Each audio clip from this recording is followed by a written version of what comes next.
Bueno, buen día. Nosotros nos tocó el Ateneo de Alacranismo en Paciente Pediátrico, ¿sí? Somos la Residencia de Medicina Familiar y Comunitaria, y esta edición del 2010.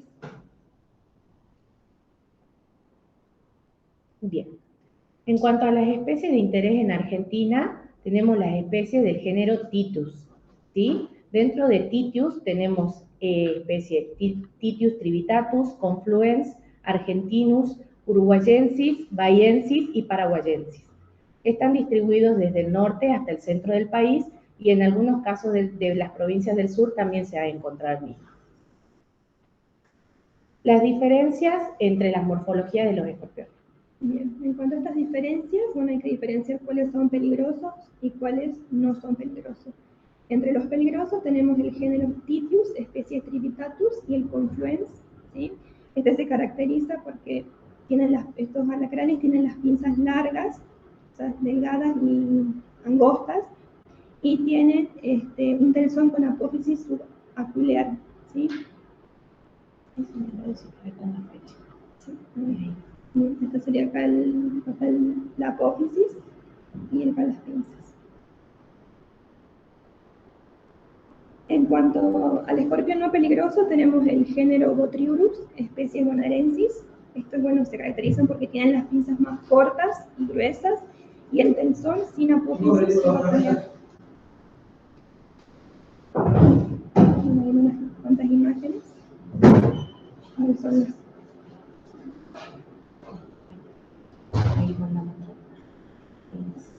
Acá tenemos las pinzas, ¿sí? Las pinzas, que son, bueno, cortas, gruesas, ¿sí? Más redondeadas, y la cola, ¿sí? Con un aguijón. Y el color suele ser más parejo, ¿sí? A diferencia del otro. Bien. En cuanto a la definición de caso, tenemos dos tipos de casos, el caso sospechoso y el caso confirmado. Del caso sospechoso es aquel que tenemos antecedente del accidente escorpiónico y tiene un cuadro clínico, tiene características epidemiológicas compatibles con la picadura de este animal, pero sin identificación del mismo, ¿sí? Y el caso confirmado es aquel caso sospechoso, pero con identificación del animal. Luego tenemos el manejo inicial. ¿Qué vamos a hacer ante un paciente pediátrico que consulte al servicio de urgencia, como ser en primer nivel de salud, que sería nuestro centro de salud? Tenemos un paciente que viene acompañado de las familiares, madre, padre, que con antecedentes de haber tenido una picadura de este animal. Lo que debemos hacer principalmente es el manejo inicial con la evaluación inicial, que es el triángulo de evaluación pediátrica. ¿Qué vamos a tener en cuenta? La apariencia del niño, si es un niño que viene caminando, viene llorando porque tiene dolor, o es un niño que viene totalmente dormido, con compromiso del sensorio. Después, ¿cómo es su trabajo respiratorio? No es lo mismo un niño que venga llorando, un llanto que sea profuso, un llanto que se escuche fuerte y claro, a que venga totalmente dormido, sedado, venga somnoliento y tenga una respiración comprometida, ¿sí? Después, en cuanto a la circulación, también vamos a ver la apariencia del niño, un niño rubicundo, un niño que esté más pálido, sudoroso. Todo eso nos va a orientar al manejo inicial de nuestro paciente. Luego tenemos la evaluación secundaria, en donde vamos a proceder a hacer el ABCD de la evaluación de los signos vitales. Todo ello nos va a servir para hacer un triage y una evaluación inicial de cómo proceder con el manejo de este niño. Luego tenemos la historia clínica orientada, ¿sí? Es el manejo que hacemos principalmente nosotros como médicos de familia, en donde vamos a tener en cuenta el sample. ¿Qué es el sample? S de signos y síntomas al inicio de la enfermedad, A de alergias, medicamentos, alimentos, látex, ¿sí? Todo lo que le vamos a hacer en la anamnesis a la mamá o al papá, M de medicamentos que esté tomando o bien que pueda encontrarse en el entorno del niño para hacer diagnósticos diferenciales, la dosis que haya consumido o que tome diariamente y la última hora en la que lo consumió. La P es de historia clínica previa, ¿sí? O sea, los antecedentes personales patológicos que tenga nuestro niño y sobre todo inmunizaciones. L de la última comida, el tiempo transcurrido entre la última comida o bebida que tenga el niño. Luego tenemos la E, que son los eventos, ¿sí? que han desencadenado la lesión o la enfermedad, por ejemplo, inicio súbito gradual del caso, el tipo de lesión que tenga, el riesgo en la escena, después los tratamientos del inicio de la enfermedad o la lesión hasta la evaluación y el tiempo estimado desde el inicio. Siempre es muy importante preguntarle al familiar en qué horario, si es que tuvo noción, pudo ver la hora en que se produjo este accidente, como para tener nosotros una noción de cuánto tiempo lleva de evolución nuestro niño desde la picadura del animal. Y un examen físico detallado. Cuadro clínico. En cuanto al cuadro clínico, vamos a proceder a hacer el examen físico de las manifestaciones locales, sobre todo. Si hay la picadura de este animal, va a tener dolor en la zona, que va a ser agudo, punzante, va a ser muy intenso y que puede extenderse a regiones contiguas. Generalmente se va a ver rubicundez periférica y en el sitio de la inoculación o donde se produjo la picadura, va a ser una zona pálida. Luego va a haber un leve edema, una sensación de hormigueo o hipoestesia local y puede agregarse también contracciones musculares, fibrilares del área afectada, va a haber piloerección, ¿sí? La piel de gallina, que es la que nosotros le llamamos, y sudoración localizada y sin producción de daño tisular. En cuanto a las manifestaciones sistémicas, puede haber alteraciones cardiovasculares, ¿sí? Taquicardia seguida de bradicardia, opresiones precordial, después compromiso respiratorio, taquio o bradisnea, dificultad respiratoria, edema agudo de pulmón o distrés respiratorio. En cuanto a la hipersecreción glandular, es muy característico en la picadura de estos animales, va a haber cialorrea, rinorrea, epífora o con sudoración. Luego puede presentarse también cefalea, palidez, hipotermia, frialdad de los miembros, dolor abdominal que es intenso y en casos graves puede producirse vómitos y diarrea. Trastornos del sensorio. Esto es muy importante. Un niño con antecedentes se produce el accidente. Un niño que empieza a llorar muy activamente y de pronto empieza con vómitos, diarrea y luego se produce el compromiso del sensorio, tiene que consultar urgente a la guardia, ¿sí? ¿Qué es lo que podemos tener en cuanto al compromiso del sensorio? Confusión, excitación psicomotriz, temblor y o convulsiones tónico-clónicas en este caso. Luego vamos a proceder, ya lo tenemos al niño en nuestro servicio de emergencia, al plan de manejo. Debemos caracterizar el cuadro en leve, moderado, moderado grave y grave.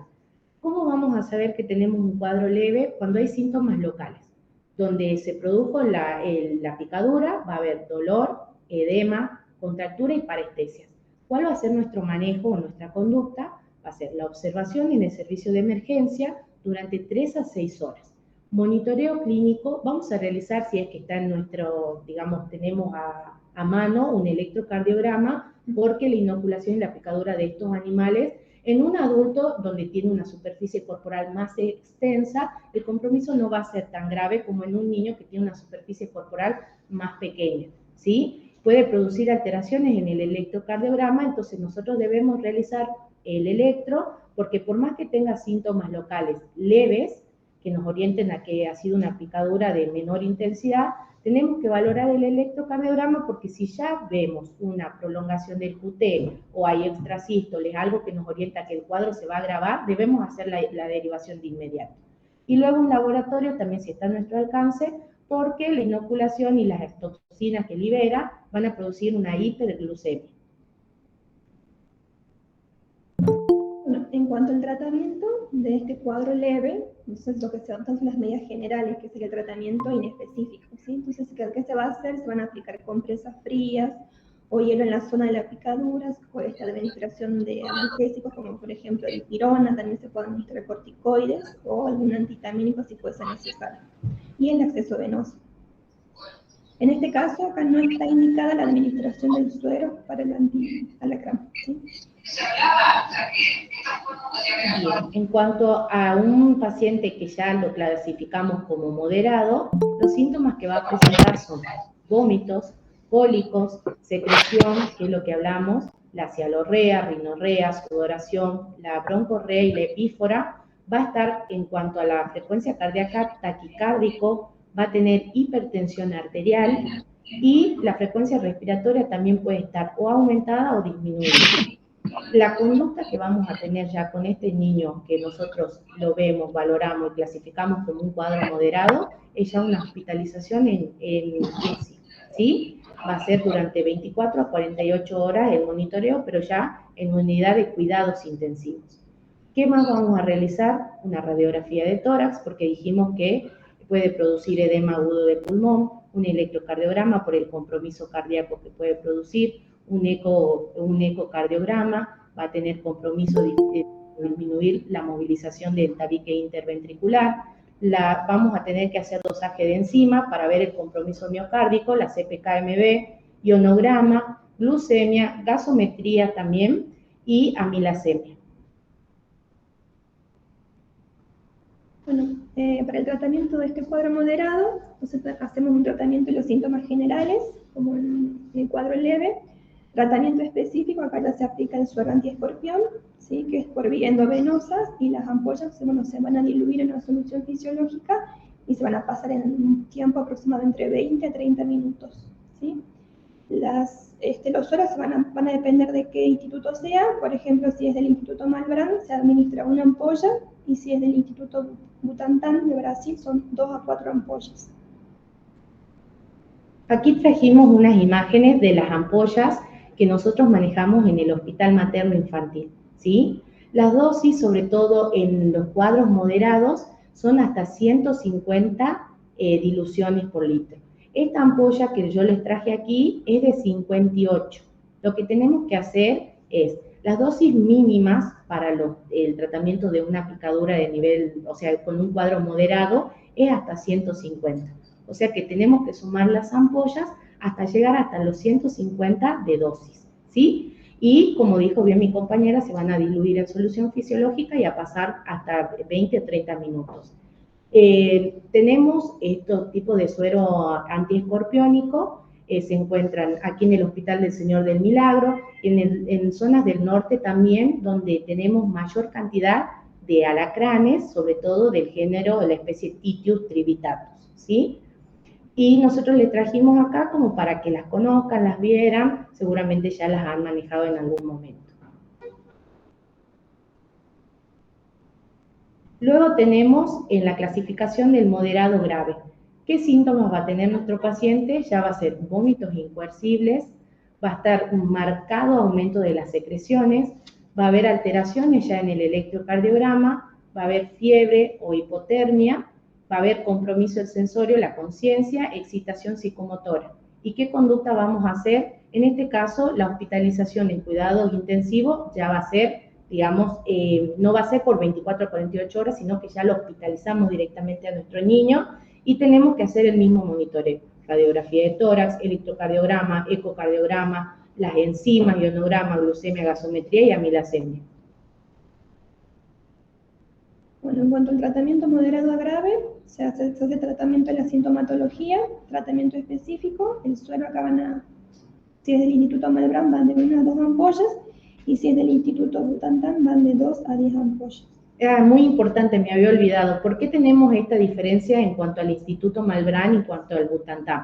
Malbrán hace el antídoto antiescorpiónico del Titius trivitatus. En cambio, en Brasil lo hacen del Confluence. Por eso es la mayor cantidad de ampollas que se debe utilizar. Bien, en cuanto al cuadro grave, ya tenemos síntomas de shock, insuficiencia cardíaca congestiva, hay arritmias graves, edema agudo de pulmón, bradicardia, bradipnea, apnea, y en cuanto a la escala de Glasgow, tenemos coma o un Glasgow de 9. La conducta que debemos hacer es la hospitalización en UTI y el mismo monitoreo que ya les venimos diciendo anteriormente. En tratamiento grave, en este caso como ya son cuadros más graves, como puede haber un shock, arritmias, otras patologías, entonces el tratamiento acá llaman mucho más ampollas. Entonces si es del Instituto Malbrán van 2 a 4 ampollas, y del Butantan son 5 a 10 ampollas. Bien. Aquí les trajimos la ficha de notificación por eventos animales. Esto es muy importante porque nos sirve de epidemiología, sirve para hacer la epidemiología en cuanto a Argentina y en cuanto a Salta, ¿sí? Esta es la ficha, como la pueden ver, ya la vamos a ir desglosando parte por parte. La primera, tenemos que poner la fecha en que ocurrió el accidente, la hora y la hora de la consulta es primero. Luego la hora en que se produjo el accidente y la latencia. Luego el paciente, todos los datos filiatorios, el teléfono también es muy importante por si hay que contactar nuevamente a este paciente, la edad, el sexo, el domicilio, la ocupación de los familiares y esto es muy importante, el tipo de animal. Acá pueden ver, dice un accidente por pitius, no sé si pueden llegar a ver. Bien. Luego, el centro en donde se produce la asistencia, si se deriva o no y hacia dónde se deriva, y luego en dónde fue el ámbito en que se produjo el accidente. Y también tenemos que poner si trae el animal o no, si lo trae vivo, lo trae muerto. Siempre es muy importante, cuando vamos a recolectar el animal para llevarlo y mostrarlo, no recogerlo con la mano. Siempre tiene que ser ayudado con algún, puede ser un frasco de vidrio, con una tapa, nunca sostenerlo porque saber que puede volver a generar una picadura y vamos a tener 2 pacientes, en este caso, picados por el mismo animal. En el otro sector del medio tenemos el dibujo de una persona de frente y posterior. Debemos señalar con un círculo dónde se produjo la picadura, ¿sí? Después, ¿qué síntomas tuvo? La hora en que iniciaron los síntomas, ¿sí? Y acá tenemos todo. En el caso de que sean otros síntomas de los que no especifica ahí, lo podemos escribir. Y luego, eso es en cuanto a los síntomas locales y los síntomas generales. Y el tratamiento que nosotros realizamos, si lo realizamos en el momento que llenamos la ficha o ya en el ámbito hospitalario, ahí tenemos. Podemos poner si se realizó higiene, antisepsia, qué es lo que se inoculó, todo. Y en el caso de los antídotos, ¿sí? Si se usan las ampollas, es muy importante, no sé si pueden ver acá, poner fecha de vencimiento de las ampollas, y también poner la concentración. Vieron que las fotos que yo mostré eran de 58 diluciones. Bueno, poner si son de 50, de 58, la fecha y todo el nombre de la ampolla. Eso es muy importante porque después de estas fichas nosotros debemos presentarlas, una para hacer la denuncia epidemiológica y otra para dar constancia de que utilizamos las ampollas para que puedan reponer las mismas. Bien. En cuanto a las medidas preventivas, vamos a tener de protección personal, muy importante, siempre nos tenemos que acostumbrar más ahora en las olas de calor que estamos teniendo, estos animales suelen salir y tenemos que revisar las zapatillas, sacudir, las prendas de vestir, el calzado, sábanas. Los accidentes siempre se producen en el hogar y pueden ser porque el animal está dentro de un calzado y no lo pudimos ver, o están en la sábana o en la cuna del bebé. Después, el sacudir la ropa de cama también antes de acostar al niño, al bebé. En las patas de la cuna también se recomienda la cuna, primero despegarla de la pared. Y en las patas podemos colocar frascos o envolver con cinta, ¿sí? Cosa que el animal resbale y no pueda escalar por la misma. Tener después la precaución cuando se examinan los cajones y los estantes de no meter la mano a ciegas, sino de abrirlo, empezar a retirar las cosas y poder ver la superficie que vamos a tocar. Después evitar caminar descalzo en zonas sobre todo que se conozca la presencia de estos alacranes o escorpiones. Acá trajimos un par de imágenes en donde pueden ver el animal en sitios en los que se puede esconder. Bien, eso es en cuanto a protección personal. Ahora vamos a protección intradomiciliaria. Muy importante utilizar rejillas, ¿sí? Anti-insectos, que ya vamos a mostrar imágenes para que más o menos se orienten. Después controlar las entradas y salidas de cañería, así como las aberturas o hendiduras, porque a estos animales les gustan los sectores húmedos, oscuros. Después colocar burletes en donde queden rendijas, mosquiteros. Los burletes ya también vamos a mostrar una imagen. Revocar las paredes también recomendamos. Reparar las grietas de los pisos, paredes y techos, y controlar las cámaras subterráneas y cañerías. Ven, este es un sector del baño por donde puede escalar el animal. Puede escalar por las cañerías y salir en el caso de que tengamos el desagüe sin rejillas. Acá estarían las rendijas o rejillas que debemos instalar en el área de los desagües. Luego, lo que vendría a ser los huecos en paredes, también revocar las paredes.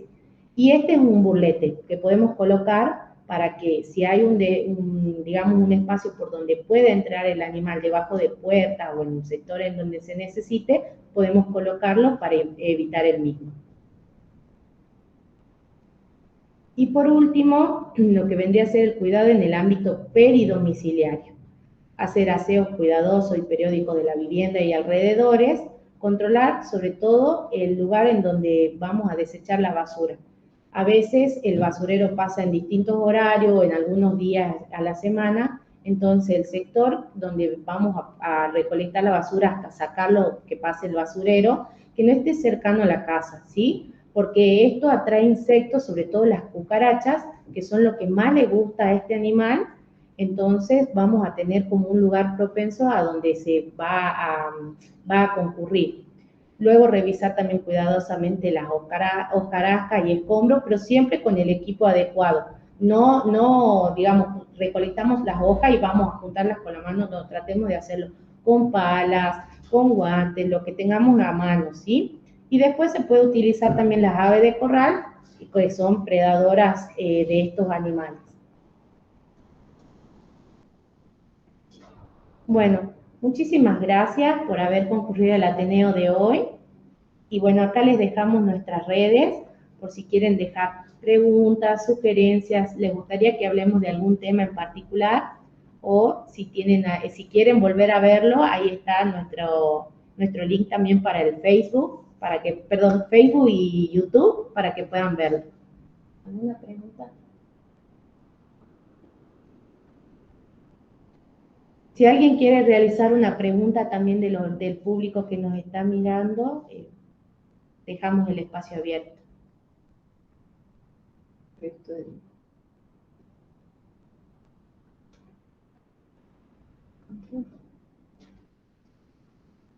Bueno, les agradecemos mucho haber compartido con nosotros el espacio y bueno, de acá nos despedimos.